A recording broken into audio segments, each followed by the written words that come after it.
बिस्मिल्लाहिर्रहमानिर्रहीम। Working capital management chapter हम कर रहे हैं, उसमें अकाउंट रिसीवेबल का टॉपिक, अकाउंट रिसीवेबल मैनेजमेंट का टॉपिक चल रहा है। Relaxing the credit standard, account receivable में रिलैक्सिंग क्रेडिट स्टैंडर्ड आज हम समझेंगे, सीखेंगे कि अगर कंपनी अपनी पॉलिसी को रिलैक्स करती है तो उससे क्या अफेक्ट होगा। ठीक है जी, अफेक्ट चेक करेंगे। देखिए, एक प्लान पहले से चल रहा होगा, एक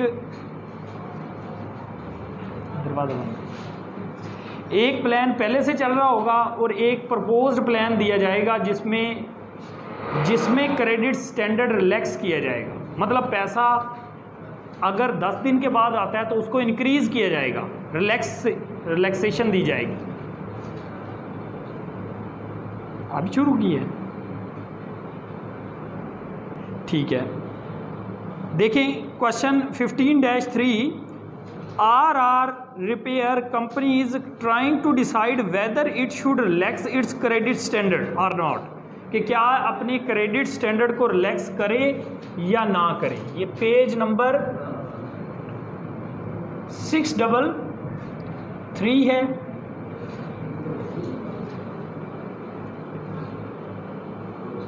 firm repair 72,000 rags per year and average price 32 each. ये सेलिंग प्राइस है, पर यूनिट में सेलिंग प्राइस दे दी 72,000। ये यूनिट हैं अभी करंट में सेल होते हैं। जो बैड डेट्स 1% है सेल का।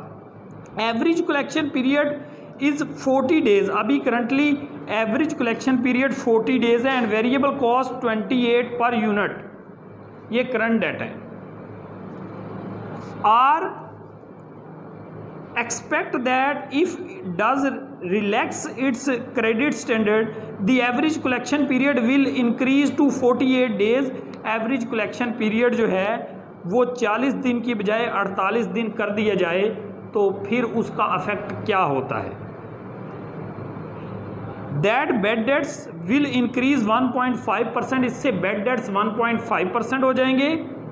Cell will increase by 4,000 repairs per year.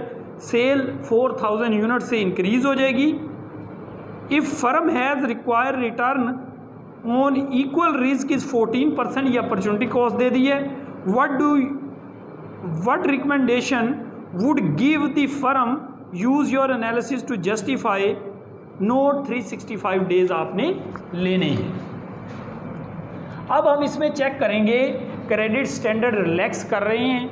Relax करने से नेट रिजल्ट में अगर हमें होता है लॉस तो हम कहेंगे क्रेडिट स्टैंडर्ड रिलैक्स ना करो, जो करंट प्लान है उसको चलने दो। अगर उससे होता है प्रॉफिट तो हम कहेंगे प्रपोज प्लान को एक्सेप्ट करो, करंट प्लान को ख़त्म करके प्रपोज प्लान को शुरू रखो। ठीक है।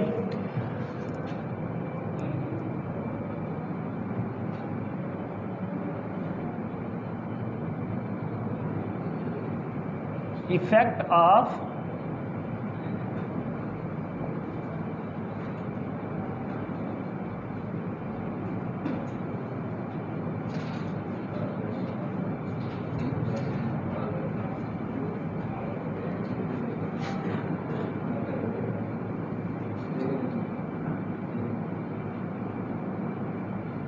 Of relaxing the credit standard. सबसे पहले additional contribution, additional profit contribution from sale, additional profit contribution from sale. ये जो स्टैंडर्ड रिलैक्स किया है इससे एडिशनल प्रॉफिट कितना होगा। Increase in sale unit multiply by increase in sale unit कितने हुए हैं 4,000 multiply by per unit selling price. Per unit selling price कितनी, sorry per unit contribution margin, per unit contribution margin कैसे निकालेंगे? Selling price 28 है minus selling price 32 है minus variable cost है 28, ये माइनस कर देंगे तो कंट्रीब्यूशन मार्जिन पर यूनिट आएगा। Increase in sale unit multiply by contribution margin per unit. Sale में इंक्रीज होता है 4000 क्रेडिट स्टैंडर्ड रिलैक्स करने से सेल में इंक्रीज कितना हो रहा है? 4000 यूनिट्स।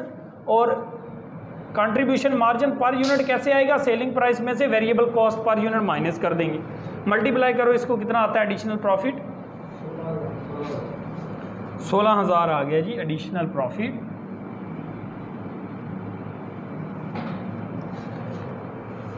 ठीक है जी। फिर cost of marginal investment in account receivable check करेंगे। Cost of marginal investment in account receivable.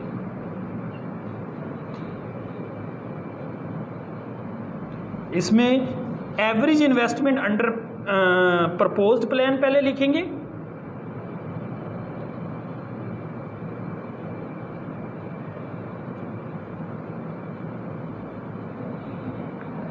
Under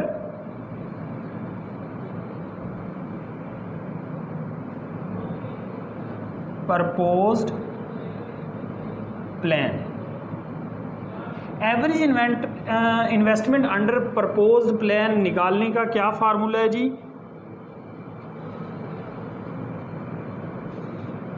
variable cost divided by account receivable turnover. Variable total variable cost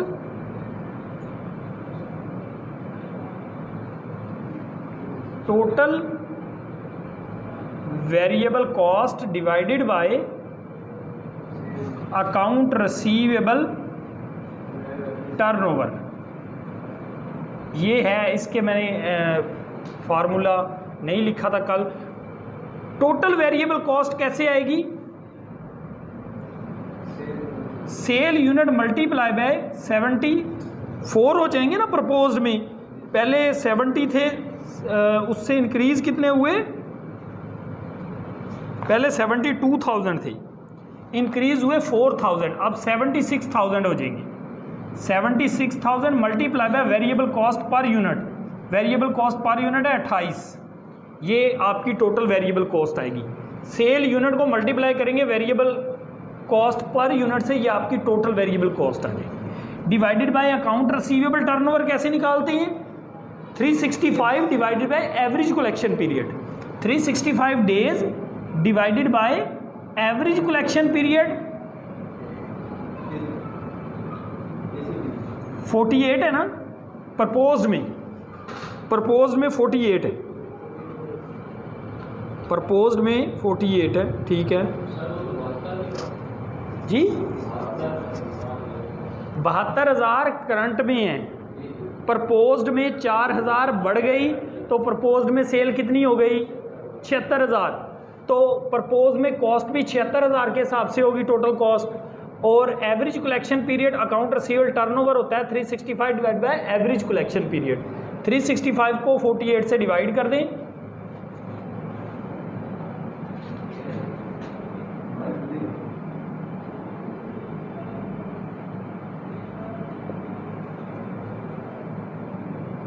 इसका टोटल बता दो मल्टीप्लाई करने के बाद।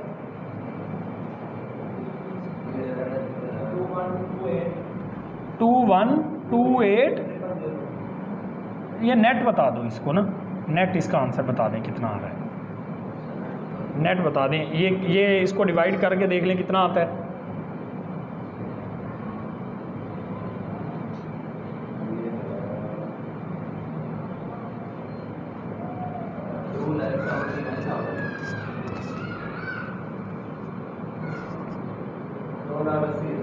दो 2,80,000 हो गया पूरा। ठीक है 2,80,000 पूरा कर दो ना, वो पॉइंट में आएगा, डेज में हमने उसको कन्वर्ट किया। Average investment under current plan, average investment under current plan.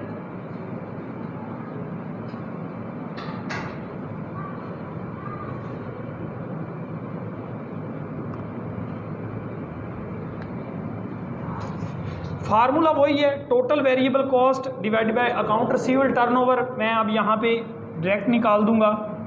72,000 है करंट प्लान में यूनिट सेल होते हैं, वेरिएबल कॉस्ट वही 28 है, ठीक है जी। और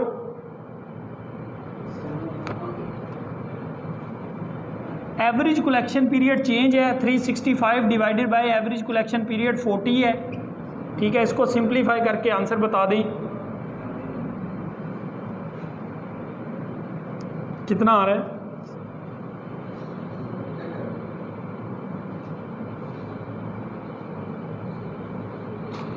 इसका टोटल ऊपर का कितना आया, 2,20,00,000। उसको डिवाइड कर दो, ये इससे डिवाइड करके कितना आ रहा है, 200। इसको डिवाइड करके देखो कितना आ रहा है, 9 पॉइंट कितना 1 आ रहा है। 365 को 40 से डिवाइड किया कितना आ रहा है,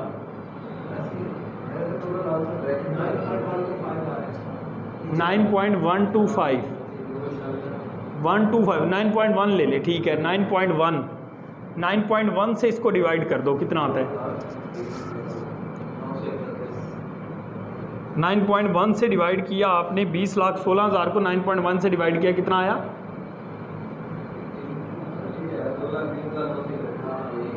2,30,931।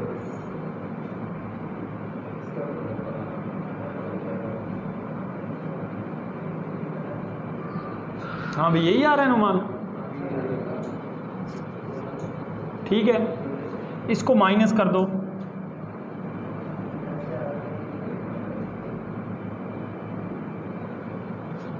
ये आ गई cost of marginal investment in account receivable.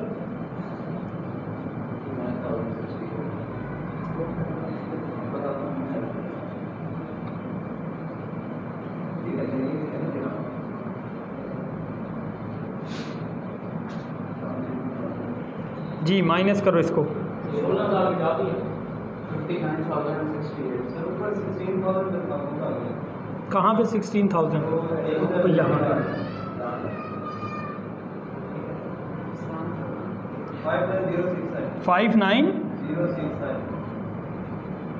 59,069, ठीक है जी। तो ये आ गई marginal investment in account receivable आ गई ना ये आपके पास। अब इसकी कॉस्ट फाइंड कर लेंगे, ये आ गया इसका टोटल, ठीक है जी। ये वैल्यू लिखेंगे 59,069। अब कॉस्ट इसकी निकाल लेंगे हम। अपॉर्चुनिटी कॉस्ट कितनी है, 14%। 14% से कर दें मल्टीप्लाई, कितना आ रहा है,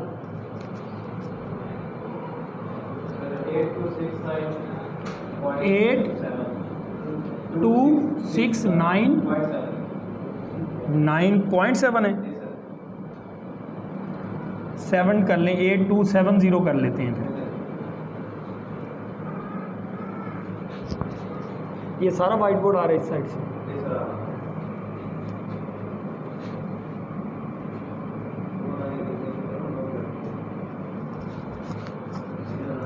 cost of marginal bad debts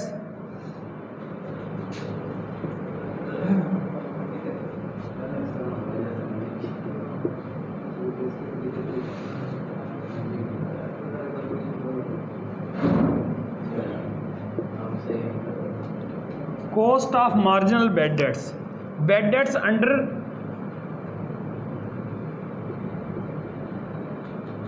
under proposed plan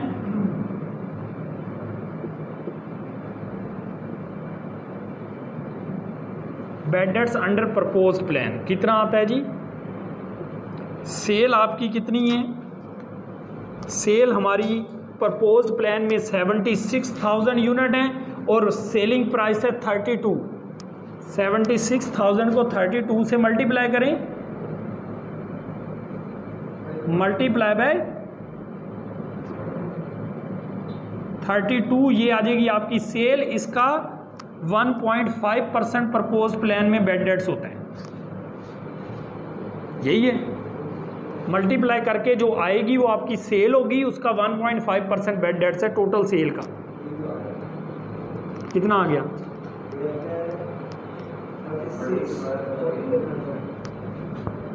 3648 3640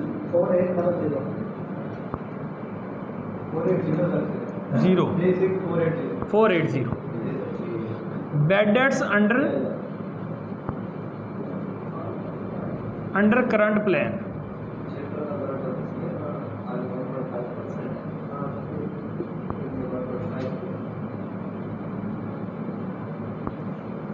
जी, इसका 72,000 मल्टीप्लाई बाय 32 करंट में आपके पास सेल आ जाएगी। इसका 1% ले लेंगे,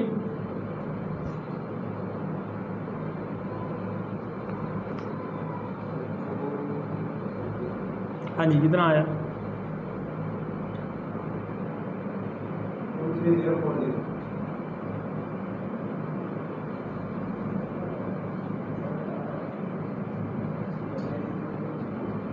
ये कितना है?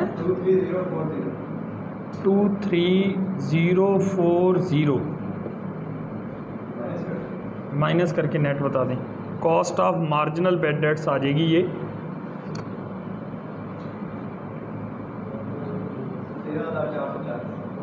13,440। अब हमने क्या करना है जी? अब आप ये चीज़ देखें कि अगर ये कंपनी अपने क्रेडिट स्टैंडर्ड को रिलैक्स करती है, एवरेज कलेक्शन पीरियड 40 की बजाय 48 डेज़ करती है, तो उससे क्या होगा? बेड डेट्स 1% की बजाय 1.5% हो जाएगा, पहली बात। दूसरा, कॉस्ट पहले ये आ रही थी, अब ये आएगी, कॉस्ट अकाउंट रिसीवेबल पर बढ़ जाएगी। कॉस्ट ऑफ मार्जिनल इन्वेस्टमेंट पर वो ये आ जाएगी। इसमें से इसको माइनस कर दो और उसको भी माइनस कर दो, नेट प्रॉफिट आ रहा है या नेट लॉस आ रहा है?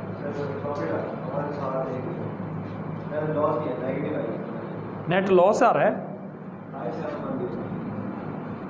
Net loss. तो डिसीजन क्या होगा, रिकमेंडेशन क्या होगी? Net loss from implementation of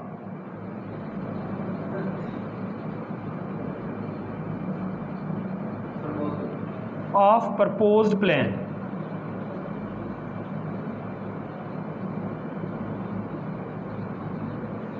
कितना आया? 5710। तो आपका डिसीजन क्या होगी, क्या रिकमेंड करोगे? Because net loss amount this result from relaxing the credit standard, so proposed plan should not be implemented, current plan will continue. बात समझ आ रही है? क्या लिखेंगे?